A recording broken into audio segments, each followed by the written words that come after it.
Francisco, hola Sol, hola Romina, hola Lucía, sí, que toda la gente del departamento de Tecnoimagen, del departamento de marketing de Tecnoimagen, que nos dan el gran apoyo y nos permiten compartir nuevamente otro momento como lo hemos hecho el año pasado. Muchos saludos desde el chat de muchas partes, de Argentina y de otros países. Saludos a todos, bienvenidos. Bienvenidos, sí. Siguen entrando distintas franjas horarias también. Sí, pues tenemos gente de España, de Perú, Paraguay, México, Bolivia, Ecuador, Colombia, Uruguay, Chile, República Dominicana, o sea, completo. Buenas tardes, buenas noches, vamos a decir. Claro. Tal cual. Sí, sí. Buenísimo. El Salvador, No, Costa Rica también, bien. Bolivia, La Paz.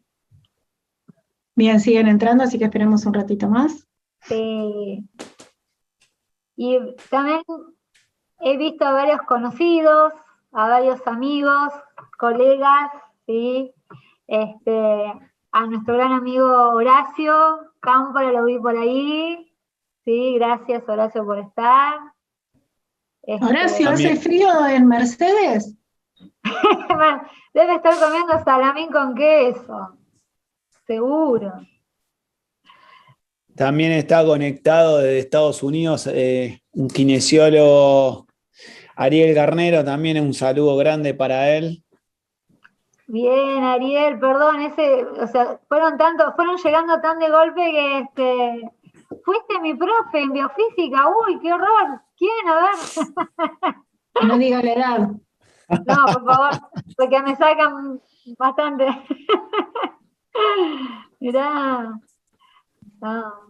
Hay varios, fueron alumnos míos. Caramba, chicos, ya vamos mal, ya arrancamos mal. Mirá. Florencia, Flor. Está también Ayelén. Ayelén es como un comodín. Sí, ¿no? Ayelén. Dijo que iba a venir por Buenos Aires, pero me parece que no sé, ¿eh? No sé, para mí que le agarró la nevada. Sí, me parece que sí. Bueno, avísame. Sí, también mucha gente de Corrientes, colegas de Corrientes, fonoaudiólogos también. También acá, bueno, tengo ex alumnos de UBA y de Favaloro, bueno, bastante. Te mandan saludos de Hitch, Vivi. Lindos recuerdos, muy lindos recuerdos. Sí, todos, realmente increíble. Bien, buenísimo. Sergio de Jujuy, ¿será nuestro colega del año pasado? ¿Te acordás, Hernán, que estaba siempre? Puede ser. Sí. Hay un montón de gente conocida. Buenísimo. Mira, kinesiólogo de la EDO, mira, del Hospital AEDO. Sí, hay enfermeras del Muñiz también, que están saludando. Muy interdisciplinario esto. Me gusta. Sí. José, mira. Bariloche. Carolina Cañas, endoscopista, neumonóloga, también de Argentina. Buenísimo. Fue alumna de Maggie y de Vivi, en posgrado de Crónicos de Luzán. Ah, mira. Muy bien. O sea que somos todos conocidos, todos amigos. Somos todos amigos, así que podemos charlar tranquilos acá. Está buenísimo porque el crecimiento va a ser ida y vuelta esto. Totalmente, porque está lindo ver acá la devolución, ¿no? De los que nos escucharon de una vuelta como docentes, ahora que son colegas o bueno, así que increíble, buenísimo. Terapista del Muñiz, Mirá. Mendoza, Buenos Aires.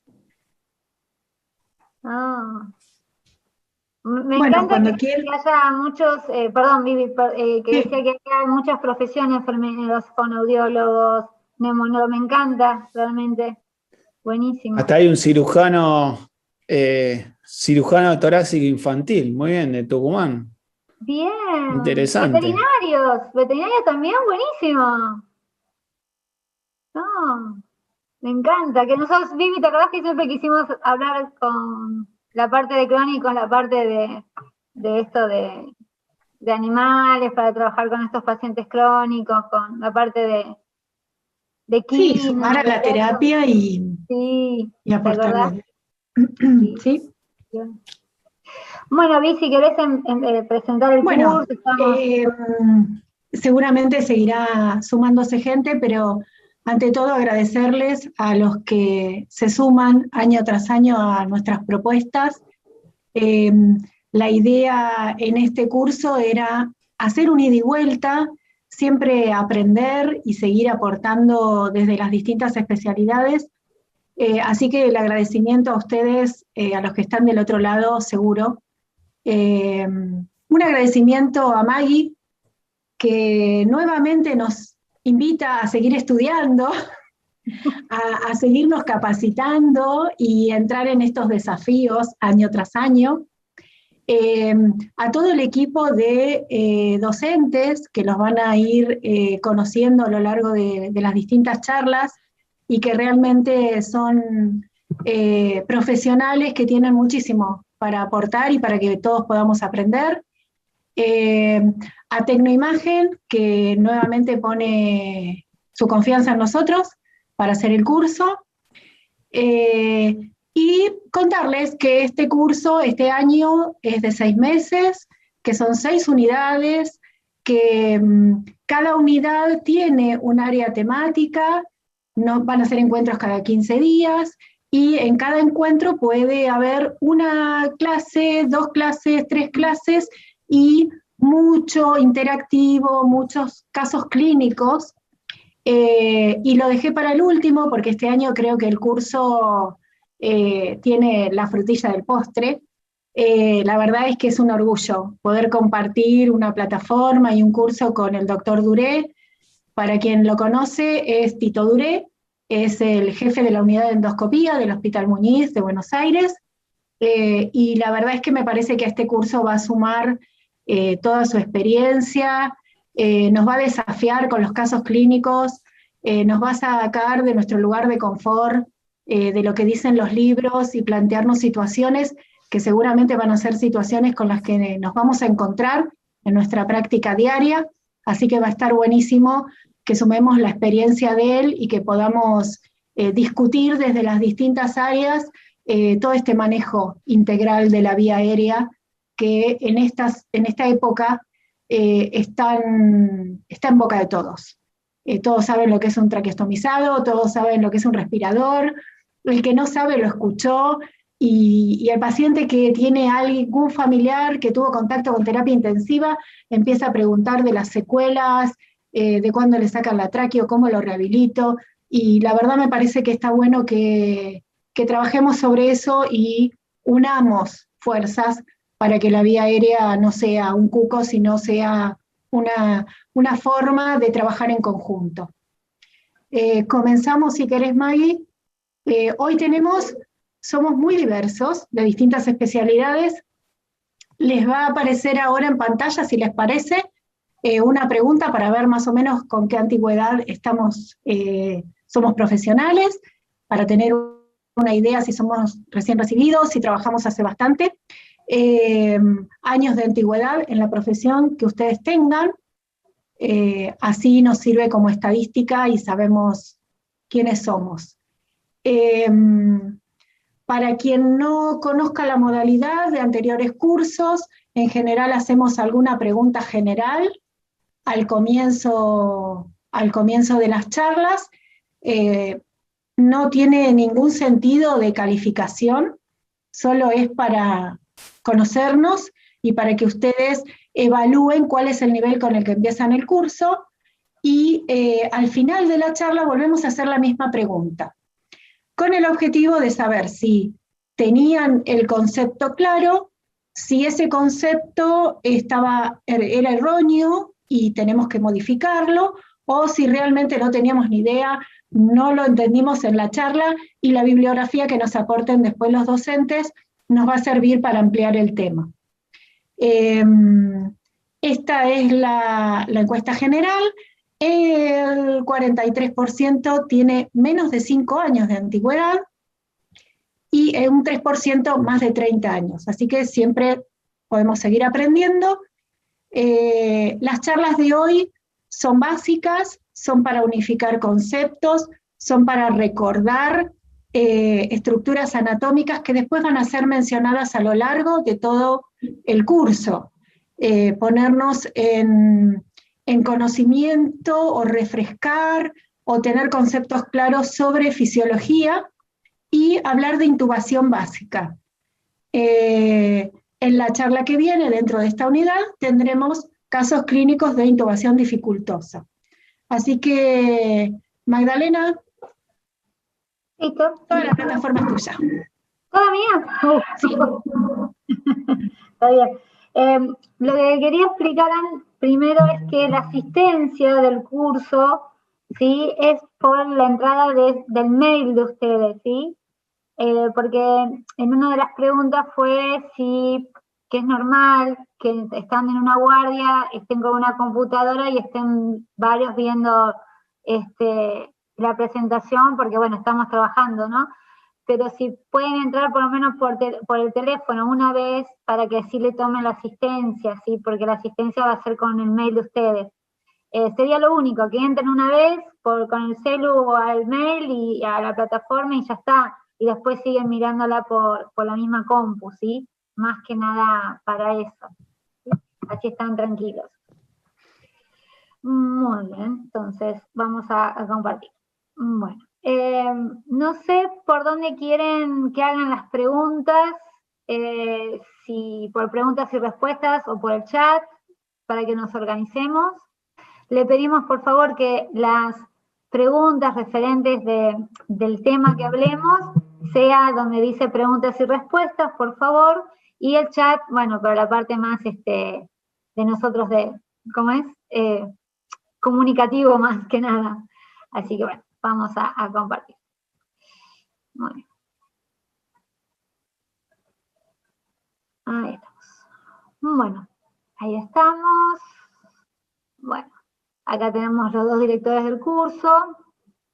Y como dijo recién Vivi, vamos a ver conceptos básicos de anatomía y fisiología, y luego de intubación básica. O sea, la idea de hoy es ponernos todos más o menos, refrescar, los que somos más antiguos, refrescar un poquito, y los que son más nuevos, ya me estaba incluyendo en los que son más nuevos, de ver para dónde vamos, ¿sí? A cuál es lo que vamos a ir viendo. Bien. Muy bien. Entonces, para ver la parte anatómica, ¿sí? Y recordar, se ve el mouse, ¿no? ¿El mío? Sí, ¿no? Sí, perfecto, se ve. Gracias, Emi. Bueno, recordar que el sistema respiratorio está conformado, un circuito cerrado, ¿no? Que está conformado por lo que es la narina, los cornetes, la parte bucal, la faringe, la laringe, la tráquea, los bronquiofuentes y los pulmones, ¿no? Pulmón derecho y pulmón izquierdo, ¿no? Y obvio que en estos cornetes y en todo lo que es la vía aérea vamos a tener toda una mucosa con distintos tipos de epitelios, y después vamos a tener la subdivisión bronquiolar de bronquiolos, ¿sí? Hasta que terminamos en los alveolos, ¿no? Por supuesto que el pulmón derecho conformado por 3 lóbulos y el izquierdo por 2. Eso es un poquito de anatomía, ¿no? Tener en cuenta que lo que primero nos vamos a encontrar, más que nada pensando en lo que es intubación o lo que es ver la apertura bucal, lo que es el vestíbulo, ¿no? Y lo que es la cavidad bucal, para encontrarnos ya que a simple vista también saber cómo va a ser esa intubación, ¿no? Que es una práctica médica, pero uno ya puede visualizar y también ir avisándole al médico, como diciendo, la apertura no es muy amplia, va a ser una intubación más difícil o no, y por supuesto ya después el médico va a poder ver bien todo lo que es la cavidad bucal y ver los pilares anteriores y la úvula como para ver y por supuesto también lo que es el cuerpo de la lengua, para saber la apertura y la posibilidad de intubar fácil o no. Después, bueno, tenemos la faringe propiamente dicha, que es un músculo membranoso que va desde el cráneo hasta el cartílago cricoides, y la dividimos en nasofaringe, orofaringe y laringofaringe, ¿sí? Y más o menos tenemos una longitud de 15 centímetros, ¿sí? Así que esa es nuestra faringe. Todo lo que estamos en este curso, ¿sí? Que la vía aérea para nosotros es muy importante y la cuidamos demasiado y cuidamos cada una de sus partes y estamos tratando de pensar o de inferir cómo está la coordinación de todas esas partes, si están actuando como resistencias o no, como para ir avanzando con ese paciente, ¿sí? Muy bien. Después tenemos acá un poquito más ampliado todo lo que es el cornete, todo lo que es la parte bucal, el velo del paladar, ¿sí? La epiglotis, ¿sí? Las cuerdas vocales y todo este segmento que es la glotis, en el cual tenemos justamente la laringe, ¿no? Que la laringe está por supraglotis, ¿sí? Esperen que me corra acá un poquito, ¿sí? Supraglotis, que es desde la laringe hasta las cuerdas vocales, la glotis, que es donde están las cuerdas vocales, y la subglotis, toda la parte que está por debajo de la glotis. Y acá tenemos un término aplicado por nuestro amigo Horacio Cámpora, años en el tema de rehabilitación en la deglución, que es la encrucijada aerodigestiva, ¿no? Porque justo en este punto de la glotis tenemos ese punto tan importante, ¿no?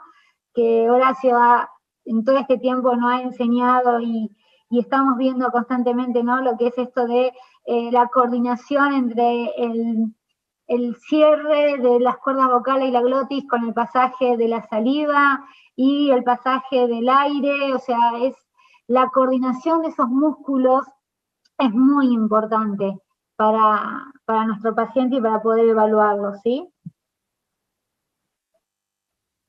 Muy bien. Después tenemos puramente la tráquea, ¿no?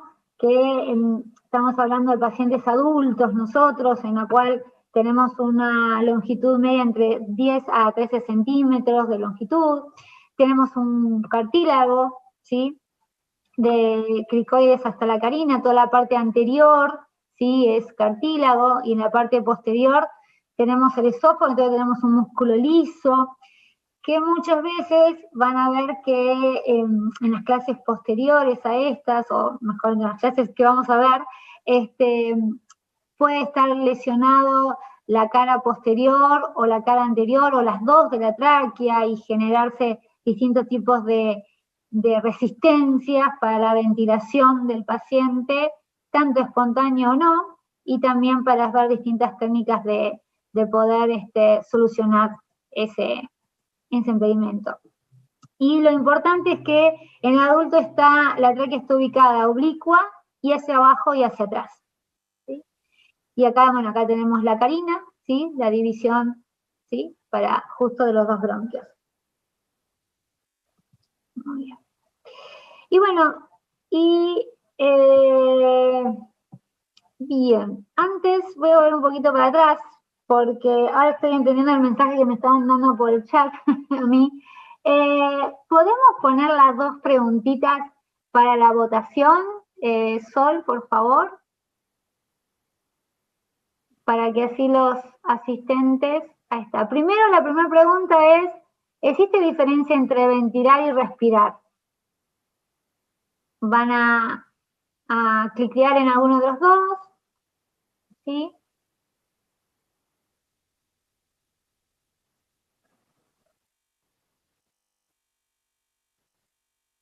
Muy bien. Y la otra, muy bien, ahí está. Muy bien, existe diferencia, muy bien, importantísimo, ¿no? 98%, bien. Muy bien. Y un no, un 2% que vamos a ver, ese sí, no, a ver cómo se mantiene después y a lo largo de la charla vamos a contestarnos, ¿no? La otra pregunta es, ¿la secuencia rápida de intubación es para aquellos casos de vía aérea dificultosa? ¿Verdadero o falso? La secuencia rápida de intubación es para aquellos casos de vía aérea dificultosa.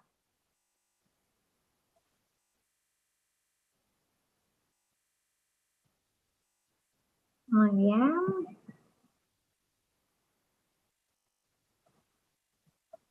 Bueno, verdadero un 25% y un falso un 75%. La secuencia rápida de intubación. Salió 25 verdadero y 75 falso. Bueno, esto después lo vamos a volver a ver al final y vamos a ver si son correctas o no las respuestas que hicieron, ¿sí? Bueno, porque ahora sí, me acordé porque acá estamos, que bueno, definiciones. Ventilación es el transporte de la mezcla gaseosa desde el exterior hasta el alveolo. Eso es ventilar, ¿sí?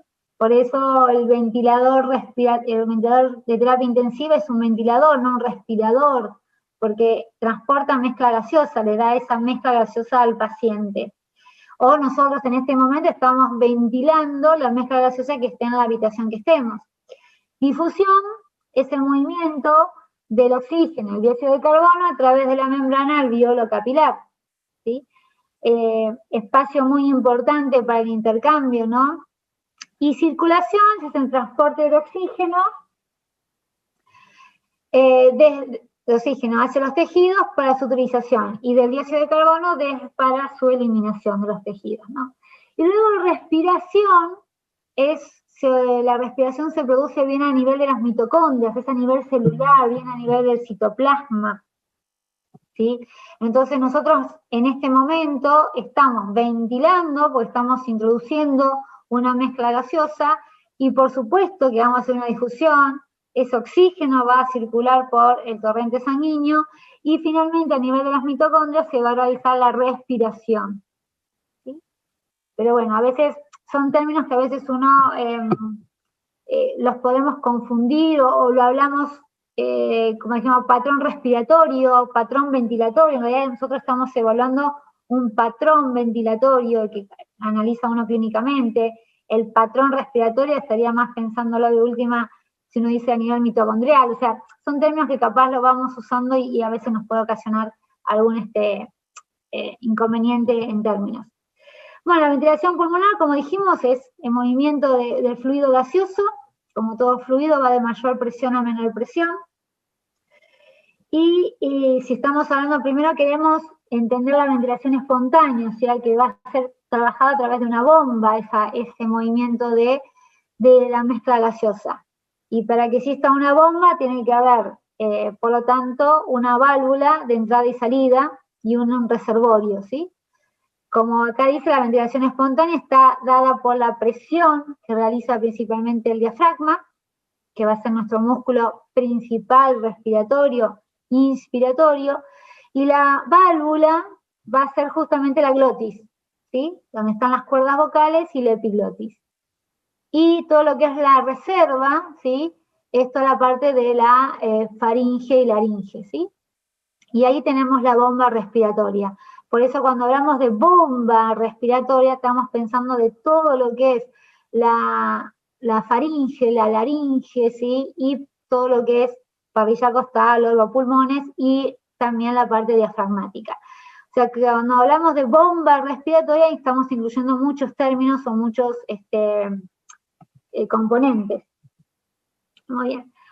Obvio que el objetivo de la ventilación espontánea va a ser mantener un adecuado intercambio gaseoso, por supuesto, una buena ventilación alveolar, mantener un adecuado volumen pulmonar, un buen volumen minuto pulmonar o un buen volumen minuto alveolar, tener una adecuada capacidad funcional residual, o sea que no haya demasiado volumen de reserva respiratoria, una correcta compliance, evitar atrapamiento aéreo y reducir el trabajo ventilatorio, ¿no? O sea, disminuir la carga de los músculos, evitar la fatiga, o sea, que no haya resistencia, que no haya sobrecarga en esos músculos, porque si no esa bomba ventilatoria va a tener que trabajar más, va a tener que realizar mayor presión y por ende toda bomba va a terminar a fatigarse si no está adecuada para la resistencia que tiene que vencer.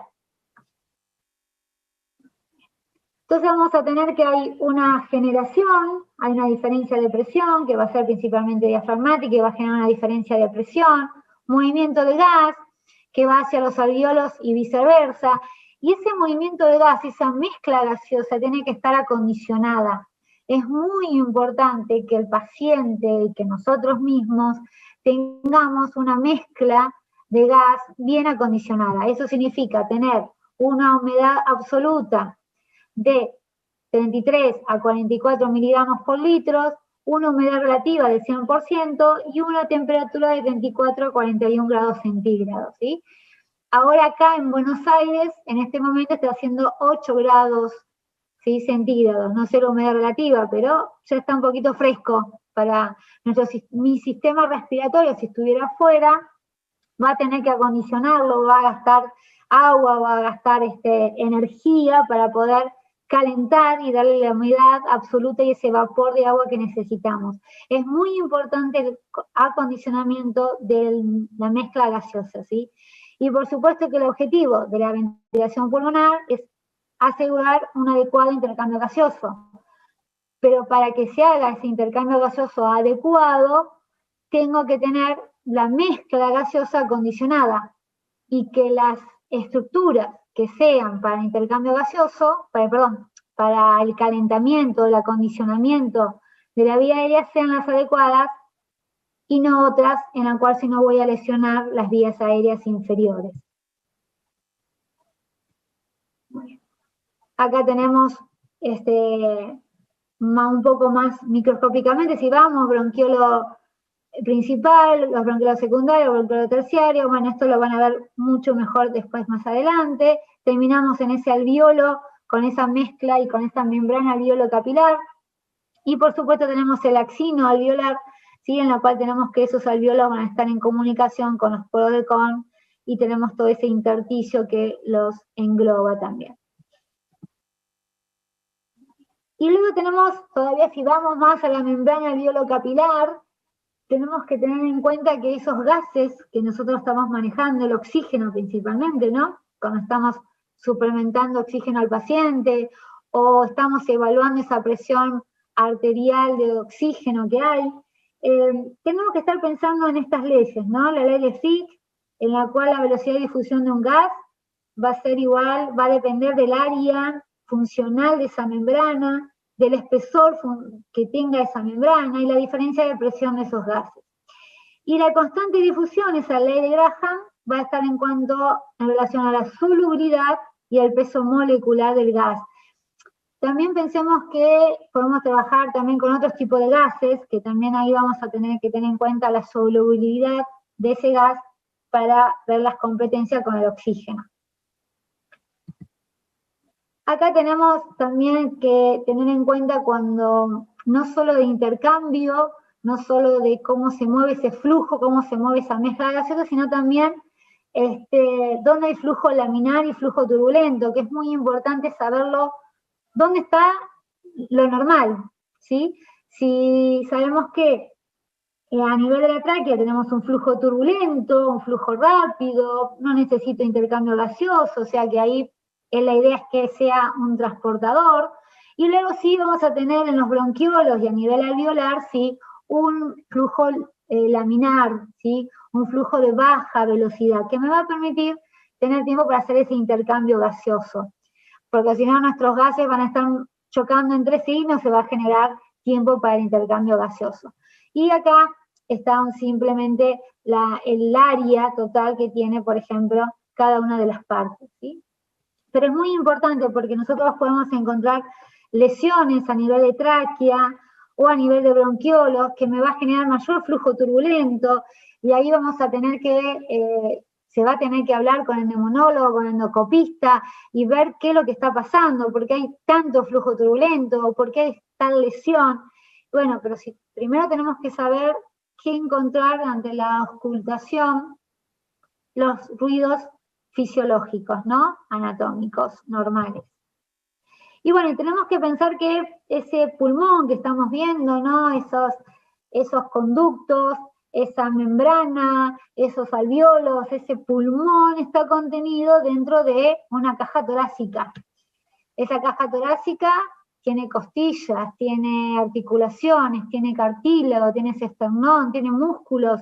Entonces ahí se va a generar todo este engranaje, ¿sí? De que tengo que tener una buena distensibilidad o un buen movimiento, tanto de la caja torácica como pulmonar, para que todo pueda trabajar en forma coordinada. ¿Sí? Si tengo una caja torácica rígida, ¿sí? Ya aunque en pulmón tenga una buena distensibilidad, no se va a poder distender del todo. O también si tengo, por ejemplo, una compresión externa a nivel traqueal, ¿sí? La tráquea va a tener su compliance, pero si va a tener algo que la está comprimiendo de otro lado, no va a poder trabajar adecuadamente. Entonces, todo sistema tiene una compliance, una distensibilidad, ¿sí? Que va a depender del que lo acompañe para poder desempeñarse adecuadamente. Y bueno, y también acá tenemos lo que es la elasticidad, ¿sí? Facilidad de un cuerpo de retornar a su longitud original una vez terminada la perturbación, ¿no? Bueno, acá tengo que ver cuál es más que nada el punto original de ese pulmón, o de esa caja torácica, o de esa tráquea, o de ese bronquiolo del paciente. Pues si yo tengo un paciente que ya viene con alteraciones, nunca voy a poder llevar o pensar que vuelva a su punto original de retorno elástico como si hubiera estado sin ninguna patología. Entonces, sabemos que todo cuerpo tiene un punto elástico, un punto plástico y un punto de ruptura. Nosotros vamos a tener que saber, dependiendo de la clínica, ¿no? De dónde, en qué punto se encuentra ese paciente. ¿Está en la fase elástica? ¿Voy a poder volver a manejarlo en esa fase elástica? ¿O ya está en la fase plástica? Entonces voy a trabajarlo más que nada que vuelva al punto más bajo de la plasticidad, ¿no? O está más cercano de la ruptura, entonces voy a tener que volverlo a la parte, al punto plástico, ¿no? Entonces, bueno, tenemos que pensar eso, pero siempre evaluando al paciente cuál es su punto elástico. Tenemos pacientes críticos, pacientes crónicos, pacientes jóvenes, pacientes adultos mayores, en la cual todos estos puntos van a variar y van a depender de qué población estemos viendo o de qué patología estemos viendo, ¿sí? Si es agudo o crítico también. Bien, entonces tenemos que, nosotros vamos a ventilar, como dijimos, una ventilación espontánea con un volumen corriente. Y ese volumen corriente que nosotros estamos manejando, por ejemplo, ahora esa mezcla gaseosa, la manejamos por encima de la capacidad residual funcional. O sea, por encima del volumen residual y por encima del volumen de reserva respiratoria. Obvio que si tenemos esa bomba ventilatoria en reposo, justamente no hay inspiración y no hay expiración, estamos en reposo, está justo en un punto cero.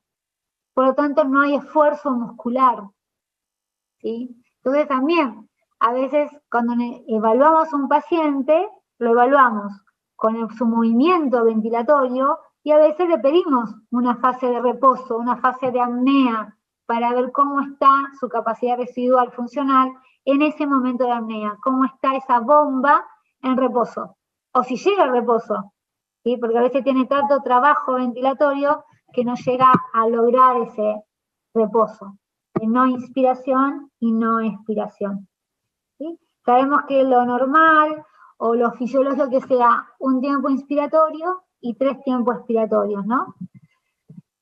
Eso es lo normal, sí, pero en algunos pacientes tenemos 1-1 o 1-2, ¿sí? Porque ya tiene alterado esta bomba ventilatoria.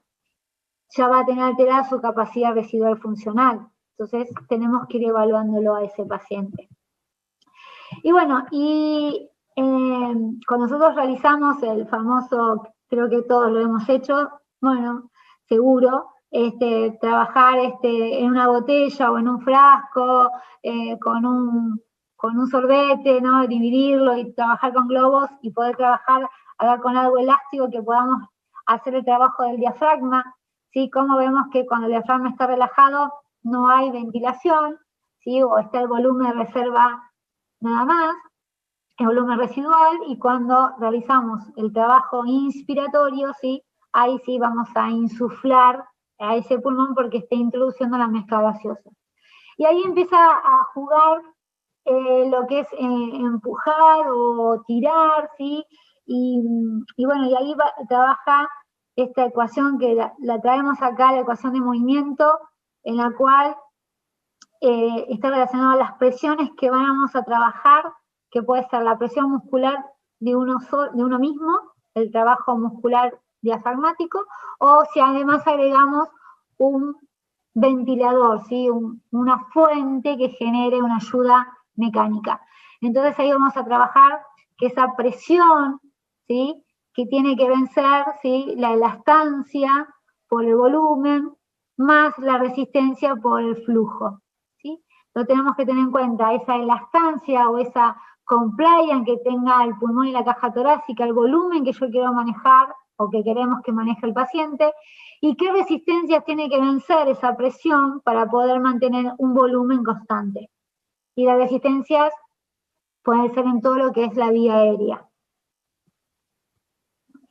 Y acá tenemos el gráfico de una ventilación espontánea, en la cual tenemos en inspiración la presión alveolar y la presión pleural. Acuérdense que la presión pleural es siempre, tenemos el alveolo, perdón, tenemos el pulmón, tenemos la pleura visceral y la pleura parietal. Y en el medio existe un espacio virtual, diríamos, que es esa presión pleural, que siempre va a ser negativa, porque es un espacio virtual que se transforma en positiva cuando, bueno, se genera una motora con un derrame pleural, y ahí sí, esa presión, aparece esa cavidad.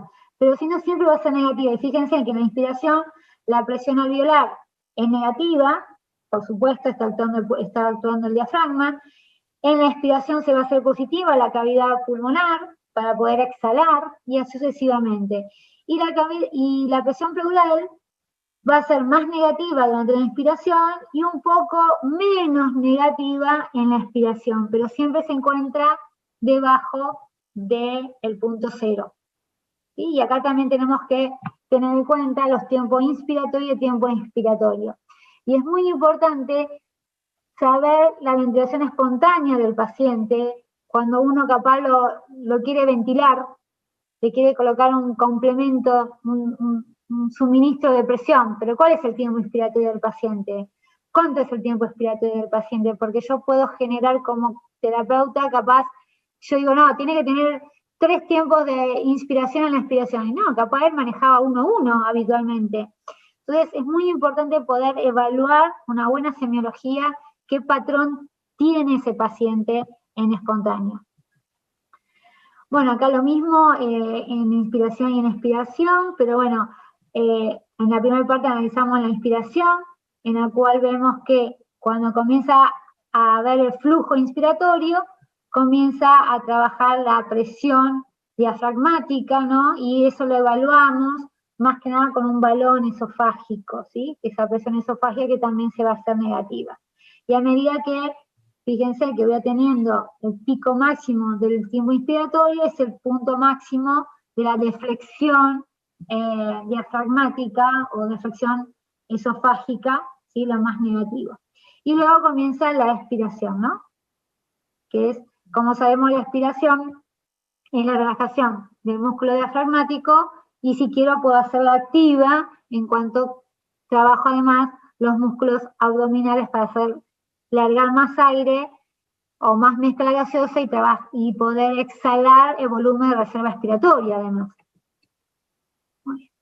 Y después tenemos acá resistencias, como habíamos dicho que esa presión diafragmática va a tener que vencer resistencias para mantener un determinado volumen o un determinado flujo. Entonces tenemos resistencias dinámicas, ¿sí? Que está relacionado a todo lo que es la vía aérea. Como dijimos, la vía aérea comienza de la narina, boca, diríamos, y termina en el alveolo, o sea, toda esa resistencia, o sea, tenemos todos esos conductos hasta los bronquiolos, y la resistencia elástica, todo lo que tiene que ver con el componente elástico, que es la parte pulmonar, el parénquima pulmonar, ¿sí? Y todo lo que es la caja torácica también. Muy bien. Después en esta ventilación espontánea, ¿sí? Si lo queremos hacer más gráficamente, tenemos el conducto, tenemos un flujo que se moviliza en la vía aérea, ¿no? Tenemos el alveolo, una diferencia de volumen, para que ese flujo se movilice tengo que tener una presión muscular.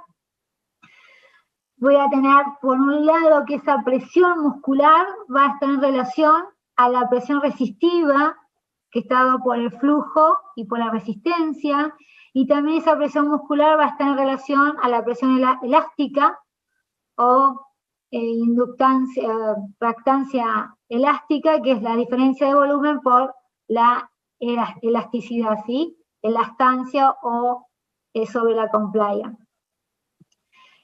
Muy bien. Y luego tenemos, si hay, por ejemplo, una vía aérea, un bronquiolo normal con determinado radio, y de pronto tengo un bronquiolo inflamado con una hiperactividad bronquial, o tenemos un colapso dinámico en la vía aérea, algo que me disminuye el radio, vamos a tener que esa resistencia, como decía Poiseuille, es igual a 1 sobre radio a la cuarta, ¿no? O sea que una pequeña disminución en el radio, la resistencia me aumenta 4 veces. Por eso es muy importante para nosotros mantener ese radio de la vía aérea, y por lo tanto, si se disminuye, ver por qué, y por ver nuevamente que sea lo más normal posible. Acá, como decimos, esa disminución, por lo tanto va a estar aumentada la presión resistiva, por lo tanto la presión muscular va a tener que ser mayor, porque tengo que vencer esa resistencia, tengo que meter el mismo volumen, ese mismo flujo en un determinado tiempo, pero ahora tengo una resistencia, entonces tengo que meter ese flujo con alta aceleración y con alta velocidad, y además voy a generar un flujo turbulento, y voy a tener una resistencia que vencer. En cambio, si tengo que vencer una distensividad, tengo una alteración, ¿sí?, en lo que es la compliance, también esa presión muscular va a tener que vencer esa resistencia, pero que ahora se debe con una alteración de la compliance, ¿sí? Voy a tener que generar mayor presión muscular, mayor presión de esa bomba. Por ende, también va a haber disminución y alteración de ese flujo aéreo.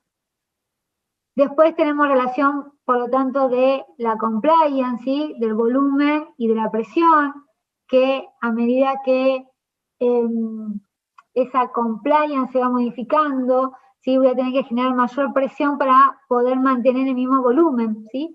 Y acá tenemos el típico gráfico, ¿no?, de la compliance, en el cual tenemos los 3 puntos, ¿sí? En este punto del medio es donde nosotros estamos ventilando ahora, ¿sí? Con la compliance, con poca diferencia de presión, movilizamos un buen volumen. Y obvio que si nos alejamos de ese punto fisiológico, ¿sí?, de este rango fisiológico, nos vamos a distintas patologías. Obvio que cuanto mayor presión yo necesite para poder mantener ese volumen, voy a estar que generar mayor trabajo de la bomba, y ese trabajo de la bomba en el tiempo me va a tener un gasto energético importante, y voy a tener que compensarlo de alguna manera. Algo voy a tener que hacer con ese paciente. Acá lo mismo, ¿sí? Cuanto mayor sea la demanda ventilatoria, mayor va a ser ese flujo, ese volumen de oxígeno y dióxido de carbono que vamos a movilizar, y por lo tanto esa relación de presión muscular y volumen corriente va a ser una relación lineal, ¿no? Cuanto mayor trabajo, voy a tener mayor volumen corriente, pero bueno, ¿hasta cuándo lo voy a poder mantener eso? ¿Hasta cuándo el paciente va a poder mantener esa demanda ventilatoria ante ese aumento metabólico que está teniendo? ¿Cuándo esta relación va a fracasar? ¿Cuándo esta relación va a terminar de ser concordante, y por lo tanto ahí voy a tener que actuar? Bien, acá ejemplos de resistencia. Sabemos que la resistencia es la diferencia de presión por volumen. La resistencia va a ser la variación de presión entre punto 1 y punto 2, ¿sí? Y el flujo inspiratorio o flujo expiratorio, ¿sí? Y también tenemos la compliance, que es la diferencia de volumen por diferencia de presión, la diferencia de volumen, ¿sí?, que se va a generar a través de la diferencia de presión que se genere, ¿sí? Y acá tenemos bien la ecuación del movimiento, en la cual acá tenemos la presión muscular, en la cual está una ventilación espontánea, está trabajando solamente nuestros músculos respiratorios. Va a tener que vencer el componente resistivo, que es flujo por resistencia, y resistencia es todo lo que es el conducto, todos los que son los conductos, faringe, laringe, tráquea, bronquiolos, más el componente elástico, que es el volumen por la elastancia o sobre la compliance. Entonces voy a tener que tener en cuenta cómo está esa compliance tóraco-pulmonar o esa elastancia tóraco-pulmonar, más la PIP total, ¿sí?, esa presión expiratoria positiva al final de la expiración. Y si yo esa ventilación espontánea estoy viendo que esa demanda es tan grande y ya mi bomba ventilatoria ya no va a poder compensar ese desfasaje metabólico, voy a tener que asistirlo a esa presión con una parte ventilatoria. Entonces ahí ya la ecuación de movimiento, vamos a tener la presión muscular diafragmática y le agrego o lo asisto con una presión extra, ¿sí?, con un equipo ventilatorio, ¿sí? Pero ambas presiones tienen que vencer lo mismo, tienen que vencer una resistencia y tienen que vencer una elastancia. Y ahí va el juego nuestro de cómo poder asistir al paciente en su presión muscular para que venza la resistencia o la elastancia. Pueden estar alteradas las dos, sí, pueden estar alteradas la resistencia y la elastancia, o puede alterarse solamente una. Y algo para pensar, ¿no? Nunca es tarde para aprender un nuevo rumbo, vivir una nueva historia o construir un nuevo sueño.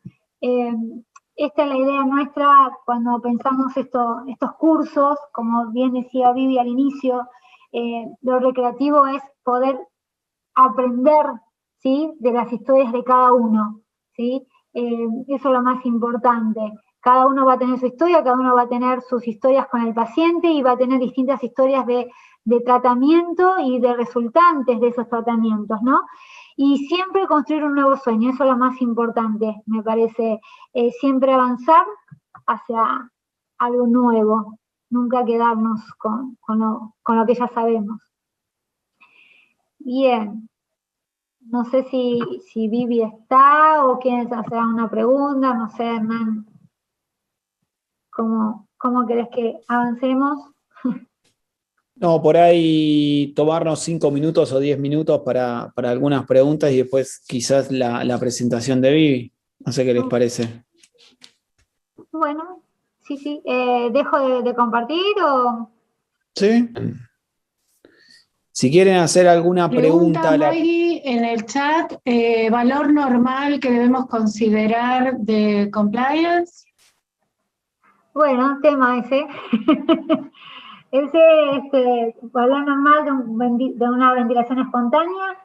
Lo normal que nosotros decimos siempre es, decimos 100, o sea, ¿cuánto decimos, Hernán, el valor normal de una ventilación 100 espontánea? y 50 por ahí en ventilación mecánica. Sí, eso sería entre 50 y 80 sería lo ideal. 100 es el que está con ventilación espontánea. Sí, eso sería. Yo no quise dar valores porque como habíamos hablado con Vivi, esto era más como un repaso, pero excelente la pregunta. No sé si hay alguna pregunta más, chicos, que miraron en el chat. Por ahora no. ¿Había alguna de capacidad residual? Una me preguntaba si CRF era capacidad residual funcional, que yo lo contesté que es así. Perfecto. Pero más que nada la sigla. Sí. Hay otra que dice cómo se mide la resistencia y la elastancia para ventilar al paciente. Bien, esa pregunta la vamos a contestar más adelante porque vamos a tener un módulo de ventilación mecánica, así que vamos a tocar este tema precisamente, ¿sí? No quiero adelantar eso porque no tenemos todavía la parte de introducción, diríamos, ¿no? Para estar hablando de qué instrumento, cómo lo tomamos, ¿sí? Toda una unidad va a ser ventilación mecánica, así que tranqui, que vamos paso a paso para tratar de unificar a la gente que a lo mejor quiere aceitar algunos temas, pero tranquilos porque se van a cansar de ventilación mecánica y creo que ahí va a estar bastante complejo el asunto. Sí. La idea es, como vimos el porcentaje, había muchos que hacían menos de 5 años que se recibieron, entonces la idea también es para estar y poder equilibrar a toda la audiencia, ¿no? Por eso fue esta clase también sin dar muchos números de valores normales, porque la idea era más que nada tener la parte física y anatómica, como decir, bueno, estamos parados acá, porque después ahora Vivi cuando hable de intubación, si no recordamos lo anterior, era difícil también, ¿no? Por eso lo vimos así un poco por arriba, pero después todos estos temas también se van a ir viendo en cada, como vos decís, Vivi, en cada módulo, más todavía. Bueno, si quieren, avancemos entonces. Dale. Perfecto. Bueno, vamos a continuar con el manejo de la vía aérea. Recién recordamos algunos conceptos fisiológicos y se hizo hincapié en algunas estructuras anatómicas que van a estar involucradas en la vía aérea artificial. ¿Por qué es importante conocer la anatomía laringotraqueal? Principalmente para evitar las lesiones de todas las estructuras que van a estar involucradas, identificar o poder identificar una vía aérea de difícil acceso, y esto tiene que ver con que si nosotros identificamos una vía que va a ser difícil, vamos a poder pensar con anterioridad y planificar alternativas de intubación. Debemos conocer el estado de situación o el diagnóstico de situación, es decir, las causas que llevan a este paciente a la insuficiencia ventilatoria. Siempre tenemos que priorizar las maniobras de permeabilización y protección de la vía aérea. Esto tiene que ver con detectar precozmente una obstrucción porque la alternativa que vamos a seleccionar en estos casos va a ser diferente. Esto va a hacer que vayamos incorporando, a medida que vamos planificando alternativas, que armemos un algoritmo propio o propio del lugar en el que trabajamos para manejarnos en la emergencia. Si bien el gran desafío es la intubación, el primer paso decimos que es conocer la anatomía, tanto en las estructuras como la irrigación y la inervación. Pasemos al primer concepto que dijimos que era importante, que es el mantenimiento de la permeabilidad. Las causas de perder esta permeabilidad pueden ser un cuerpo extraño, secreciones o la pérdida del tono de ciertas estructuras, sobre todo de la lengua cuando el paciente está relajado o pierde su estado de conciencia. Tenemos algunos elementos que nos van a ayudar, como son las cánulas nasofaringias. Estas son las que encontramos acá arriba, son de un material de goma, plástico. La ventaja es que se puede usar en pacientes conscientes y no conscientes, hasta incluso en aquellos que tienen el reflejo o que persiste aún el reflejo en la pared posterior de la faringe. Vienen de distintos tamaños. La toma de la medida adecuada para el paciente es desde la punta de la nariz al extremo del lóbulo de la oreja. Tienen indicaciones bastante precisas en aquellos pacientes con trismus, contractura maxilar o alguna luxación, o en los traumas maxilares o faciales en los que está contraindicada la intubación.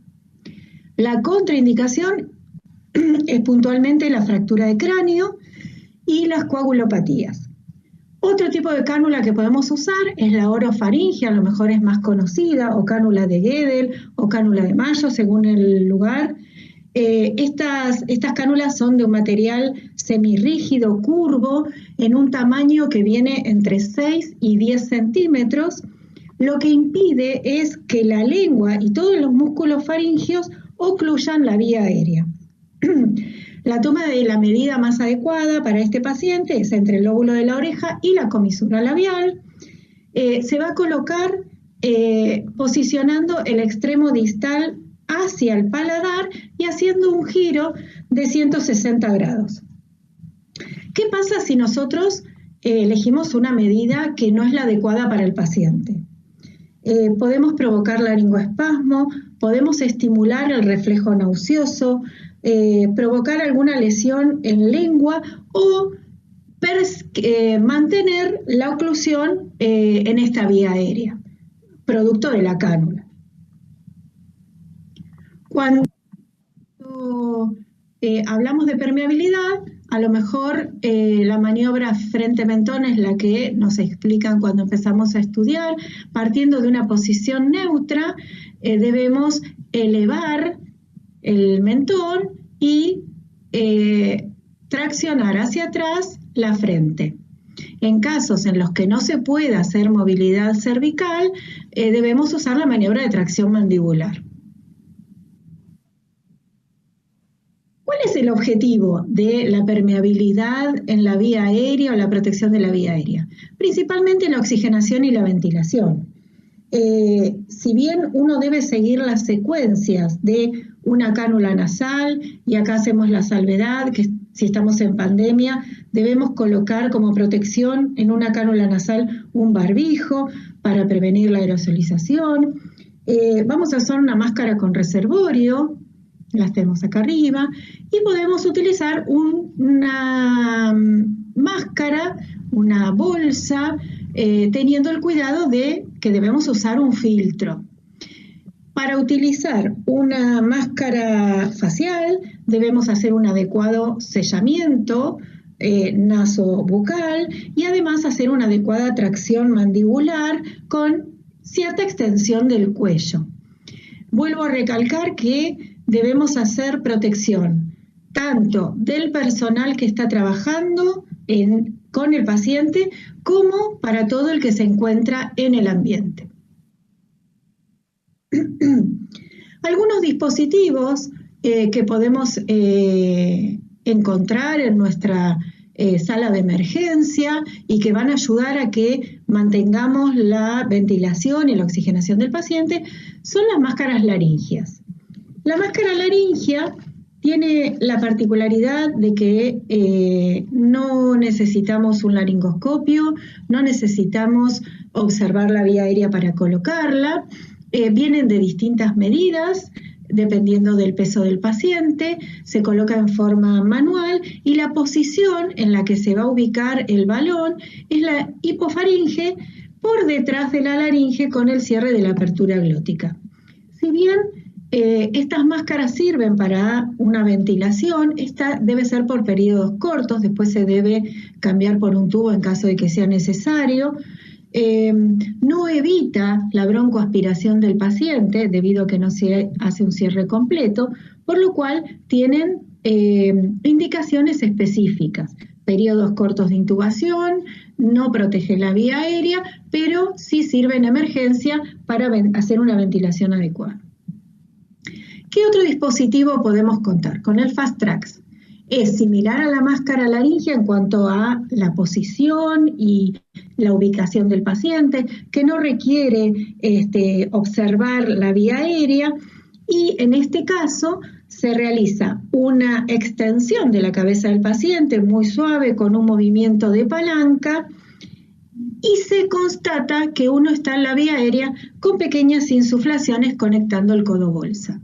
Una vez que se elevó el tórax del paciente, entendiendo que no hay una obstrucción proximal, se introduce el tubo endotraqueal definitivo, se vuelve a controlar que estemos en vía aérea y luego se retira la máscara. En tercer lugar, podemos encontrar el Combitube, que tiene la particularidad de que combina un balón esofágico y uno traqueal, no requiere tampoco la visualización de la vía aérea para colocarlo, tiene 2 CUF y debemos tener cuidado de que al conectar la ventilación, esto debe hacerse en el tubo proximal, no en el azul, es el más corto.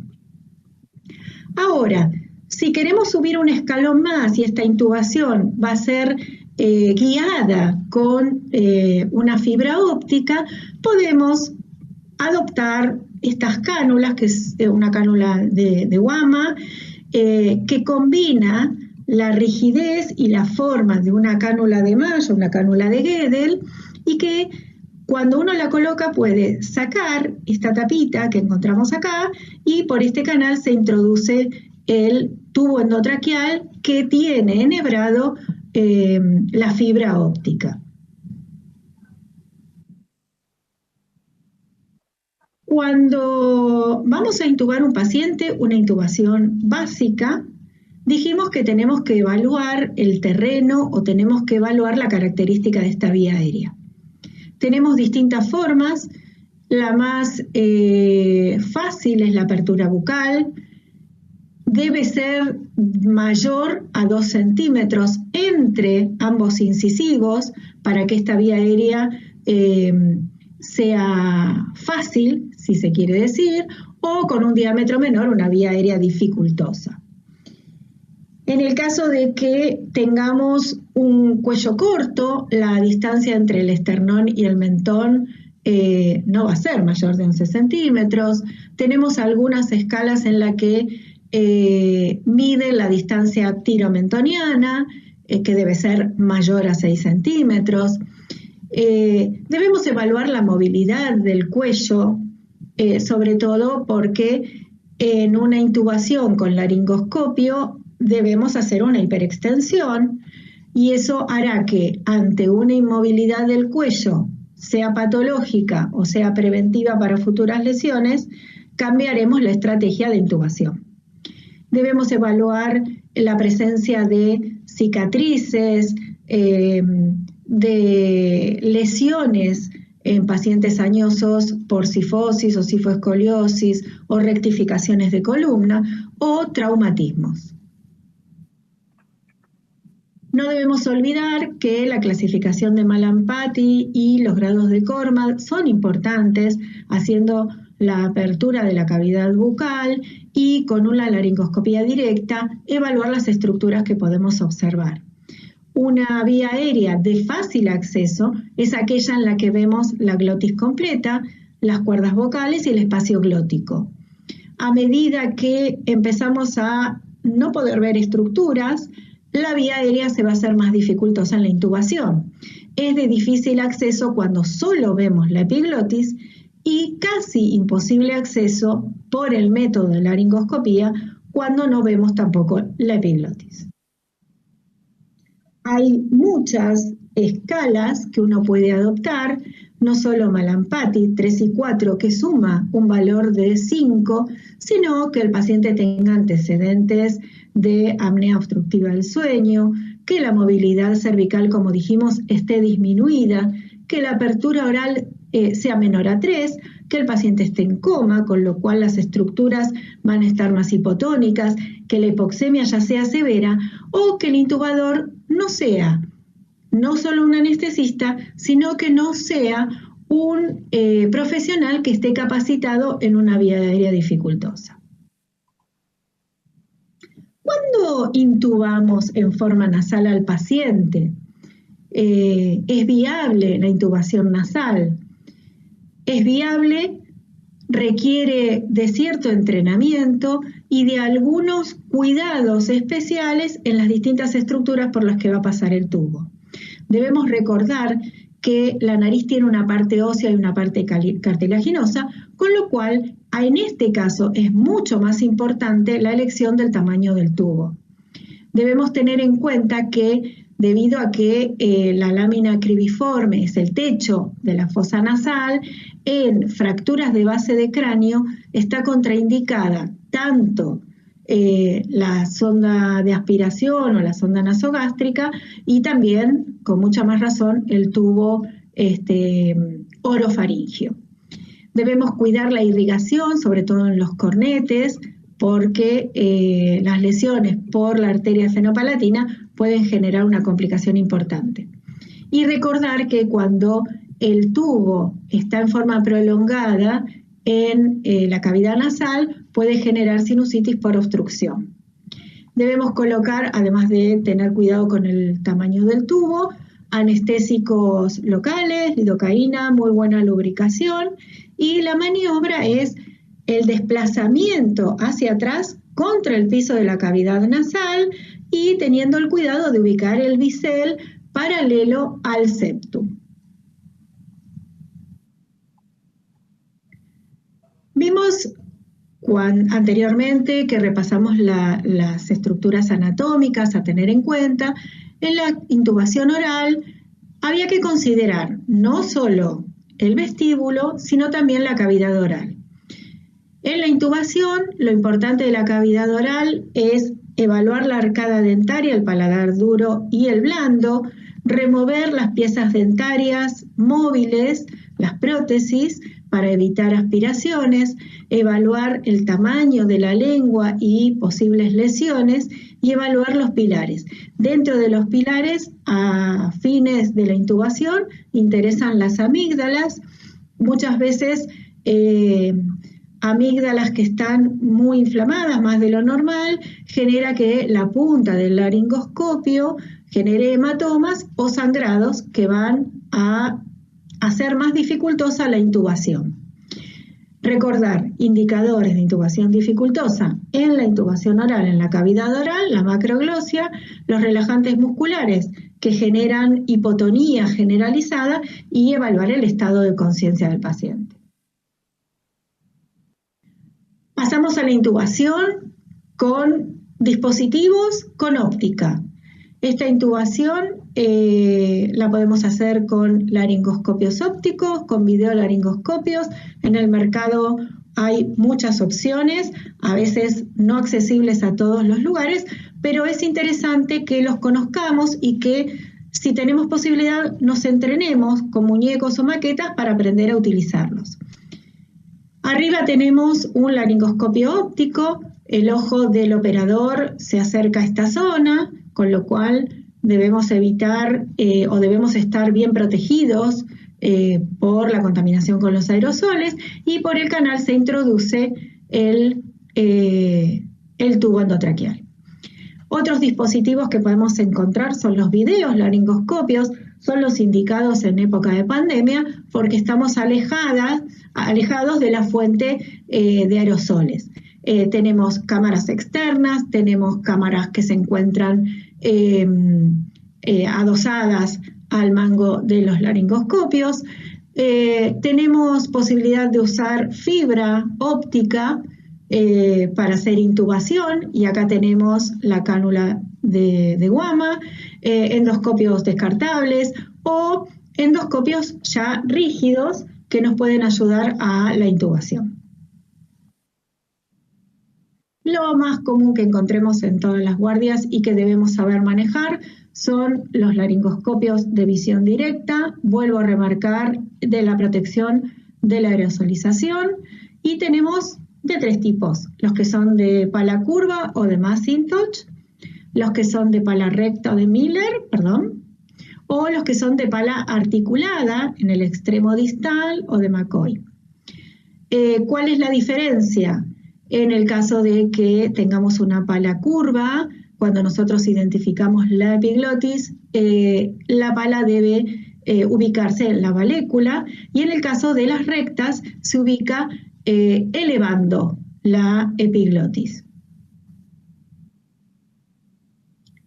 Dijimos que tenemos que ver estructuras, hablamos de laringe, tenemos que saber identificar una laringe normal. La laringe está formada por cartílagos y tiene un solo hueso móvil, que es el hioides, y dentro de estos cartílagos el que nos interesa es la epiglotis, por lo que comentamos anteriormente de la laringoscopía directa. Hay una maniobra que muchas veces los anestesistas o quien está intubando piden realizar, que es la compresión cricoidea, que es la maniobra de Selig, y que lo que va a hacer es exponer un poco más la vía aérea, y algunos dicen que aplastar el esófago para evitar la aspiración. La realidad es que no siempre está indicada y que depende del operador. Uno debe ver, cuando identifica las cuerdas vocales, que el tubo endotraqueal seleccionado, en este caso es un espiralado, atraviesa ambas cuerdas. ¿Qué es secuencia rápida de intubación? En época de pandemia comenzó a escucharse mucho esto de secuencia rápida, pero hay que hacer una salvedad. La secuencia rápida es solo si no hay indicios de intubación dificultosa, porque uno tiene que evaluar todos los elementos disponibles y no solo la secuencia rápida. El fundamento de esta secuencia rápida es que hay pasos en secuencia, pero estos pasos son tiempo dependientes. Hay una pauta de qué hacer en cada momento. Se planifica la estrategia, se planifican las alternativas. Se usan en general drogas de rápido comienzo y de breve acción, analgesia, sedación y bloqueantes musculares. Una buena asociación es propofol o midazolam más succinilcolina o rocuronio. Hay que tener todo el tiempo un monitoreo adecuado, programar el respirador previamente y tener las tubuladuras ya con un filtro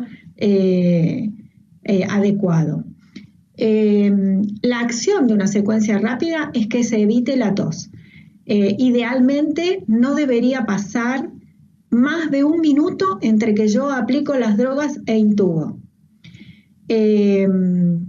Y como condición, en época de pandemia, hay que inflar el balón antes de iniciar la ventilación. O sea, se infla el balón en una apnea y luego se conecta con la tubuladura que ya tiene el filtro. El control es igual que en cualquier otra intubación, con capnografía o con la auscultación. En los cuidados posteriores debemos mantener la sedación profunda.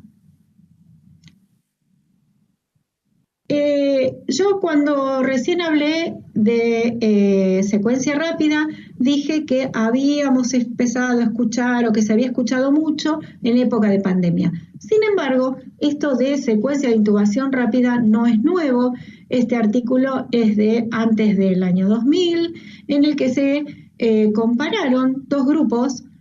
Un grupo en el que no se había realizado parálisis, otro en el que se había hecho secuencia rápida, y lo que se vio es que cuando se usaba sedación y secuencia rápida se evitaba lesiones, se minimizaba el riesgo de aspiración y se evitaban las complicaciones.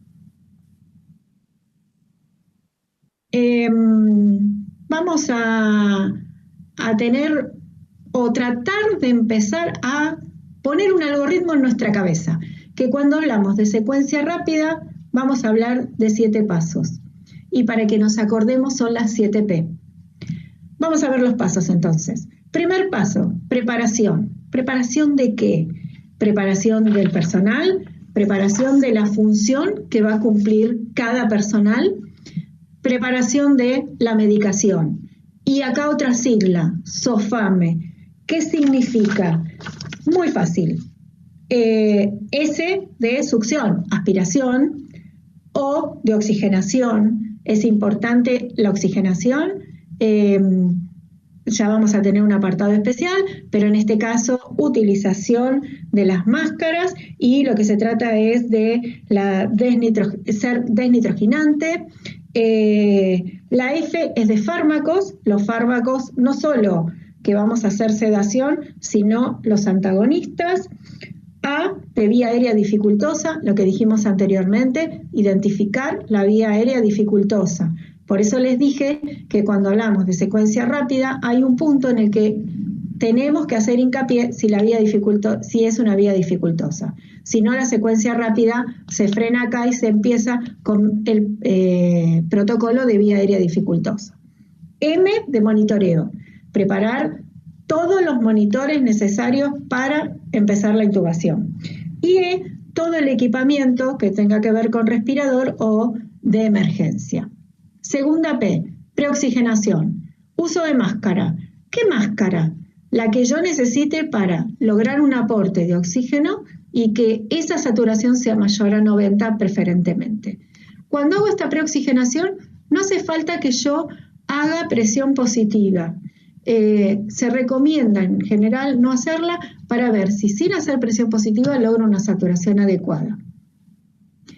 La apnea debe ser segura. Esto se llama apnea segura sin ventilación. Tercera P, pretratamiento. ¿A qué llamamos pretratamiento? A un buen acceso venoso que me permita tener una adecuada volemia, sobre todo porque cuando yo cede al paciente seguramente lo voy a hipotensar y voy a tener que hacer fluidoterapia. Cuarta P, parálisis e inducción. ¿Cómo voy a hacer la inducción? Muchas opciones. Barbitúricos, fenobarbital, opioides, fentanilo, ketamina, midazolam, lorazepam, aquellos que son no barbitúricos como el propofol. Y hablando de propofol, que a lo mejor es el más frecuente para la intubación, es a razón de 1,5 miligramos kilo, son de acción rápida, inician a los 15 segundos y de muy corta duración, hasta 10 minutos. ¿Cómo voy a lograr la parálisis para realizar la intubación? Opciones: pancuronio, succinilcolina, 1 a 2 miligramos de succinilcolina kilo, y inicia también muy rápidamente a los 10 segundos. Quinta P, protección y posicionamiento. ¿A qué me refiero? Debemos alinear el eje de la cavidad oral, la faringe y la laringe. ¿Para qué? Para lograr una mayor identificación o una mejor identificación de las cuerdas vocales que van a hacer que yo pueda tener una intubación exitosa. Sexta, posicionamiento del tubo, la medida en la que voy a dejar el tubo, cómo voy a posicionar las mangueras para que no generen lesión en la tráquea, el inflado del balón. Y última P, el cuidado posintubación. Esto tiene que ver con la sujeción del tubo, la protección de las estructuras de la cavidad oral, la evaluación con capnografía, con imágenes o con endoscopía, si tengo la posibilidad, y los cuidados posteriores con humidificación adecuada y filtros adecuados, que van a ser tema de próximas charlas seguramente. Quise dejar un apartado para alguien que no debemos olvidar porque nos va a sacar más de un dolor de cabeza, que es la vara de Edgman o intercambiador de tubo. Está con nosotros desde 1949 y no solo tiene gran utilidad cuando en una laringoscopía el tubo a lo mejor no entra y las cuerdas vocales no tienen una buena apertura. Bueno, intubando con esta vara de Edgman podemos intercambiar después por un tubo. No solo es de vía aérea dificultosa, sino en emergencia nos puede ayudar y mucho. La intubación en pandemia, a modo de resumen, el ideal es que haya el mínimo número de operadores, idealmente 2, y algún externo para alcanzar material, disminuir al máximo el tiempo de exposición, que aquel que realice la intubación sea el más capacitado y que tengamos todos los elementos, sería nuestra primera P, todos los elementos disponibles antes de comenzar, tubos que vamos a utilizar, tubos de tamaño más pequeño, tubos del mismo tamaño en caso de que se esté defectuoso, introductores, material descartable extra, descartadores para un adecuado manejo de los elementos contaminados, siempre tener EPP3, elementos de protección personal de alto nivel, desde el minuto que entramos a la sala y para todo el personal que está involucrado. Y que todo ese equipamiento que va a estar contaminado no solo esté protegido dentro de la habitación donde realizamos el procedimiento, sino que cuando es trasladado también se realice en una forma segura. Pero el final del cuento no va a ser la intubación, sino poder resolver todas aquellas situaciones que no planificamos en la intubación, pero que nos podemos encontrar después de la intubación. Y esto es cuerpos extraños, tapones mucosos, atelectasias, seguramente con aumentos de presión en la vía aérea detectadas en el respirador,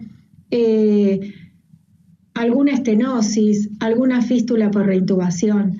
y mucho que trabajaremos durante todo este curso, así que agradezco la atención y vamos a seguir aprendiendo entre todos. Los invito a contactarse con el chat y mandar sus preguntas.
Bueno, muchas preguntas, Sí, algunas específicas de tubo, cánula y drogas.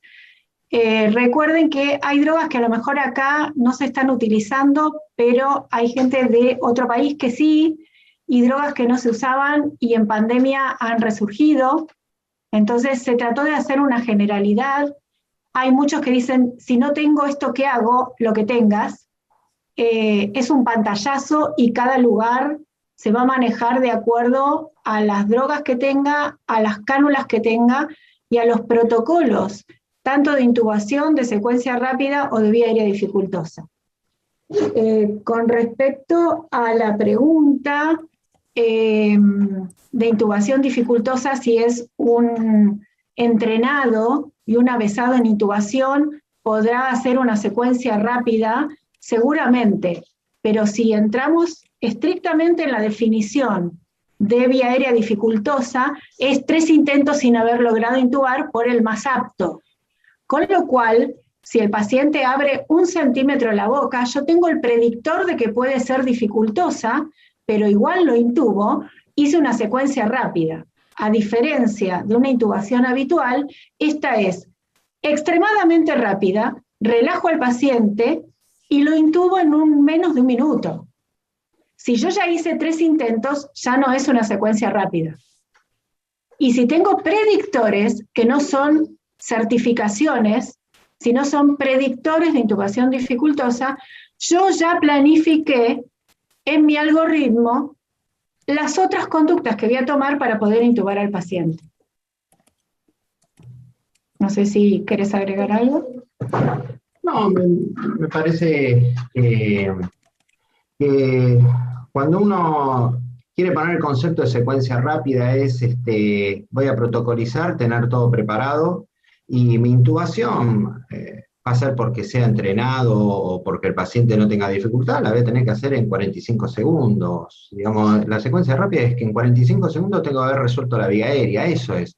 Una intubación convencional, no sé, la de un anestesiólogo, tarda varios minutos en preparar el paciente, y en la intubación también tarda poco.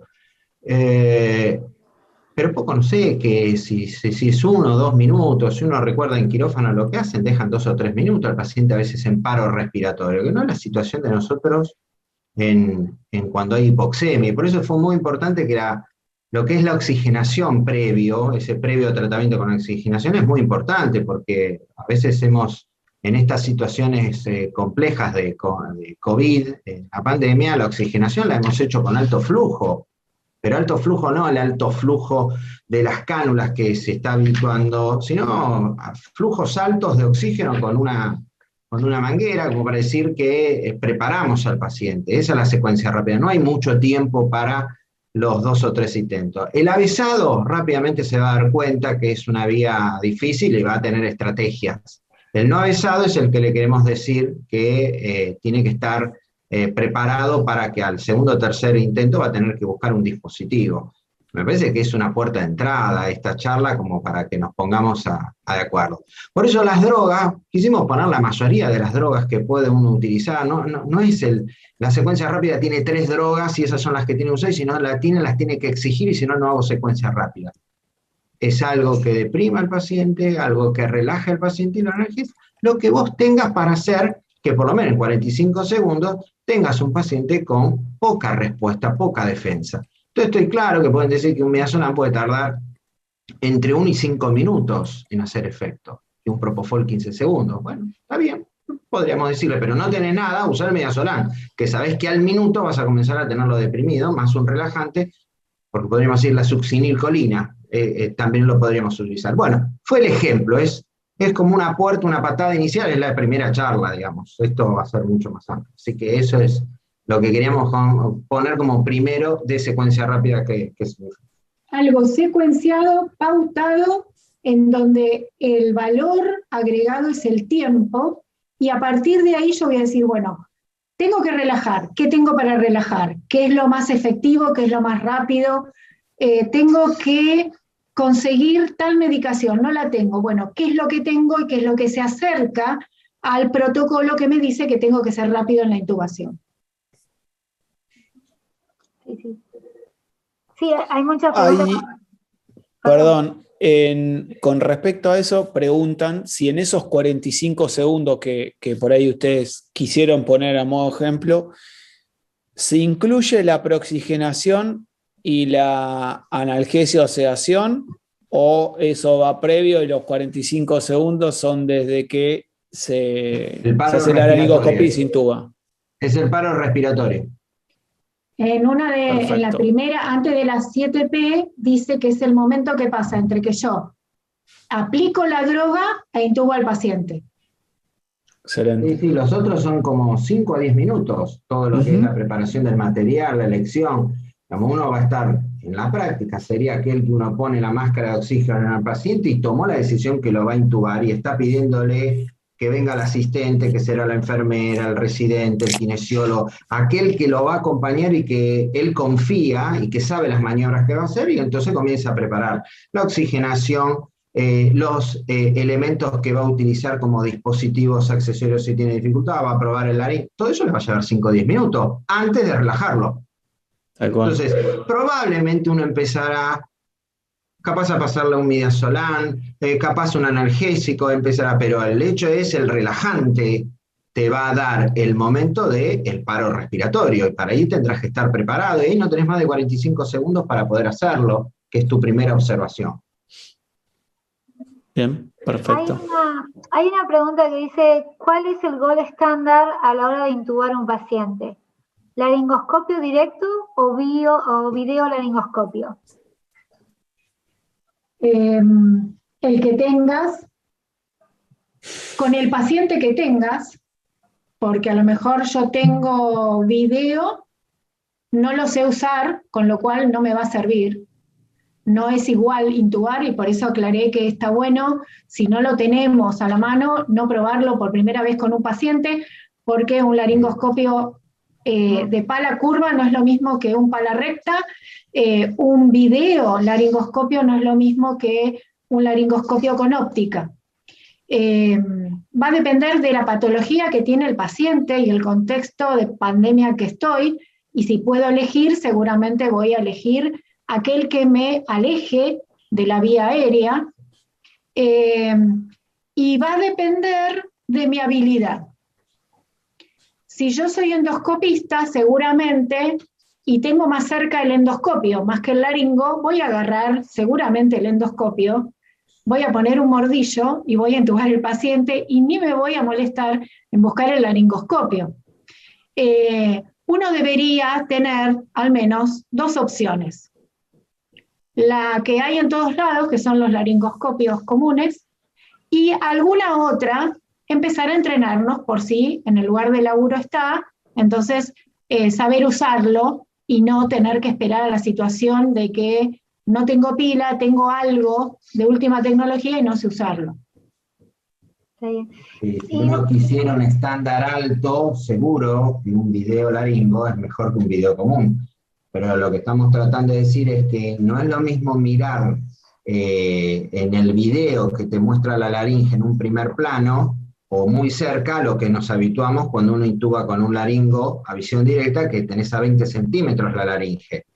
Entonces, si uno se entrena previamente, es obvio que mirar en primer plano te distingue mucho más las partes de la laringe para poder identificar aquello que fue una vía dificultosa o puede ser una vía dificultosa. Un video laringo te deja con una apertura menor trabajar.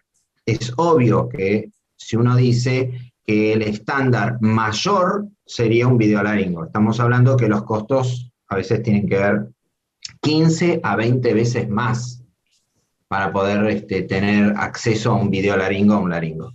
Por eso lo de siempre la herramienta que estás muy habituado a manejar más que agarrar o conseguir o que te den el estándar del video, que sí, obviamente en la pandemia ha sido uno de los pedidos en todas las áreas críticas o emergencias. Y ustedes en su experiencia en un paro en un carro de paro, que revela la palabra, sugieren que haya, o sea, todos los tipos de laringoscopio o uno en especial, como para un carro de paro básico, ¿no? Sin tener un video laringo ni nada. No, nosotros preferimos más que haya un laringo, las cánulas de Mayo y una Eichmann y capaz una máscara laringea, que esos serían los elementos mínimos para poder defenderse en la intubación convencional o secuencia rápida y la posibilidad de que si hay alguna vía dificultosa podamos resolverla como básico. Dependerá si es una guardia donde atienda adultos y pediátricos, y ahí dependerá las ramas que le voy a poner, ¿no? Poner una rama pequeña en un lugar de adultos, en una terapia de adultos capaz no es beneficioso, pero sí en una guardia o en un lugar más que tenga posibilidad de atender todos los lugares. Bien. En cuanto a cómo colocar máscara laringea, laringoscopio de pala curva, laringoscopio de pala recta, va a haber ahora en el transcurso videitos que va a decir cómo se coloca la máscara, cómo se ubica el laringo, así que en eso no se preocupen. Inflado de balón, posición y cuidado del tubo endotraqueal, hay más charlas, así que imposible meter todos los temas en 1 hora y media. Con respecto a si puede intubar la enfermera, el kinesiólogo, el médico, el terapista o el neumonólogo, la verdad es que en Argentina es bastante difícil la capacitación en intubación para tener un sustento o un aval que si el kinesiólogo o el enfermero intuba al paciente no va a tener complicaciones legales, en otros lados no. Últimamente hay mayor entrenamiento y la verdad es que si yo soy una residente de primer año, intento intubar al paciente, el paciente está complicado y la enfermera o el kinesiólogo que está al lado tiene mucho entrenamiento, intuba al paciente y el paciente va bien, la verdad es que acá no es quién tiene mayor jerarquía, si se quiere, sino quién es el más hábil. No es el marco teórico, el marco legal. El marco legal. Entonces, en este supuesto teórico, la enfermera y el kinesiólogo no tienen el marco legal. Entonces, puede haber gente que en algún lado te dice, y yo vi un enfermero intubar, en este sustento, ¿no? Que dice Viviana, persona no capacitada, y la persona de otra profesión está... Se cortó, Vivi. Sí. Se cortó.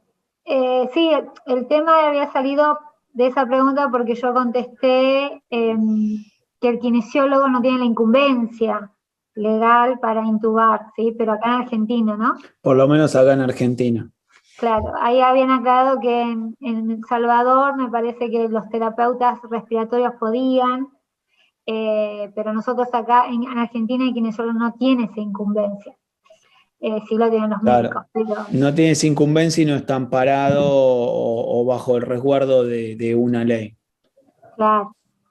Pero bueno, es como decía Vivi y Damián, que ante una emergencia, si el kinesiólogo, si el médico que está no puede y un kinesiólogo, como es preparado, lo puede hacer, obvio que es otra cosa en ese momento, ¿no? Pero bueno, así que las clases van a quedar grabadas, ¿sí? Le queremos aclarar a todos, van a estar en la página web, den un tiempo de 2 días más o menos porque se tiene que editar, y a la hora que estamos terminando, recién esto va a comenzar mañana, así que siempre hay un desfasaje de 2 días.